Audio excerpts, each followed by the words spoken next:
Mutual fund के नई series में आपका स्वागत है। हम लोग लास्ट एपिसोड में इक्विटी फंड का सब कैटेगराइजेशन के बारे में बात कर रहे थे। जैसे मैंने बोला था 11 सब कैटेगरीज है, उसमें 4 हम लोगों ने कैटेगरीज कवर किए थे।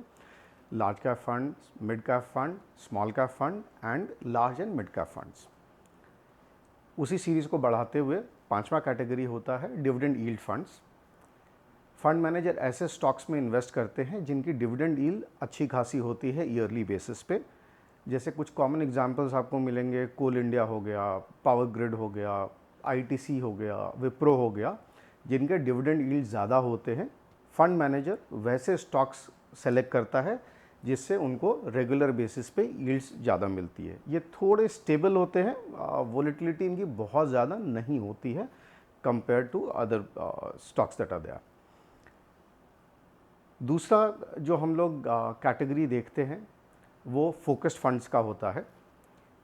ये वैसे फंड्स होते हैं जो मैक्सिमम 30 स्टॉक्स में इन्वेस्ट कर सकते हैं। इनका कैपिंग है 30 स्टॉक्स का। पोर्टफोलियो मैनेजर किसी भी हालत में 30 के बियॉन्ड नहीं जा सकते हैं फोकस्ड फंड में, और उनके पास पूरी कैटेगरी ओपन होती है। Large cap, mid cap, small cap किस में जाना चाहते हैं वो लोग, वो उनको पहले बताना पड़ता है। बट इसमें फंड मैनेजर्स कॉन्सेंट्रेटेड बेट्स लेते हैं। जैसे आप म्यूचुअल फंड में कॉमनली देखिएगा कि 50-60 नंबर ऑफ स्टॉक्स भी आपको होल्डिंग्स मिलती है एक पोर्टफोलियो के अंदर में। क्योंकि यहाँ पे 15 से 30 स्टॉक्स में एक्सपोजर रहता है, इसके लिए कॉन्सेंट्रेटेड पोर्टफोलियो होता है। हाई कन्विक्शन आइडियाज़ लेके आते हैं फंड मैनेजर्स इसके अंदर में, और उनके हिसाब से जहाँ पे ज़्यादा ग्रोथ की संभावना है उसके हिसाब से वो इन्वेस्ट करते हैं। नेचुरली आप सोच रहे होंगे कि रिस्क भी ज़्यादा है, तो यू आर राइट कि रिस्क भी इसमें ज़्यादा रहेगा नॉर्मल प्योर डाइवर्सिफाइड फंड्स का, जो आपको 50-60 स्टॉक्स में आपको इन्वेस्ट करेंगे।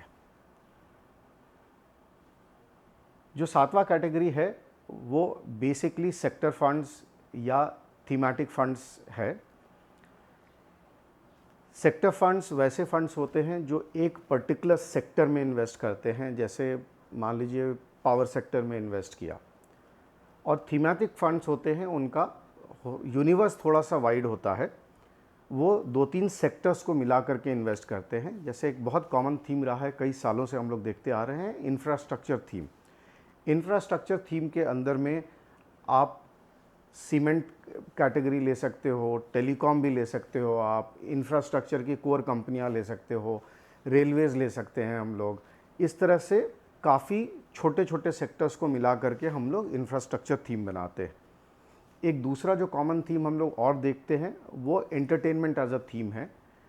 वो भी कई छोटे छोटे सेगमेंट्स को मिला करके होता है। जैसे प्रिंट मीडिया ले लीजिए, या सिनेमा ले लीजिए as a medium, TV as a medium ले लीजिए। तो इन सब को कॉम्बिनेशन करके बनाया जाता है।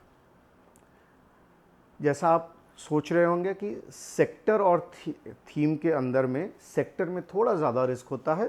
ये थीम के अंदर में चूँकि ये 2-4 सेक्टर्स कॉमनली लिंक सेक्टर्स में होते हैं, थोड़ा सा रिस्क इसका कम रहता है। 8वां कैटेगरी है value funds slash Contra funds का।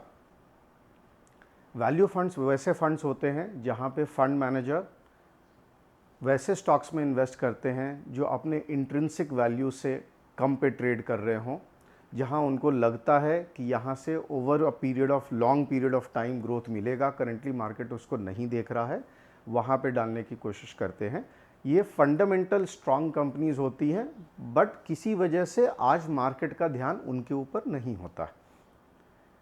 कॉन्ट्रा फंड्स थोड़े से डिफरेंट टाइप के फंड्स होते हैं, जहां पे फंड मैनेजर वैसे सेक्टर्स या वैसे थीम्स में इन्वेस्ट करने की कोशिश करते हैं या वैसे स्टॉक्स में डालने की कोशिश करते हैं जहां पे नॉर्मल अदर फंड मैनेजर्स एकदम भी फोकस नहीं कर रहे हैं।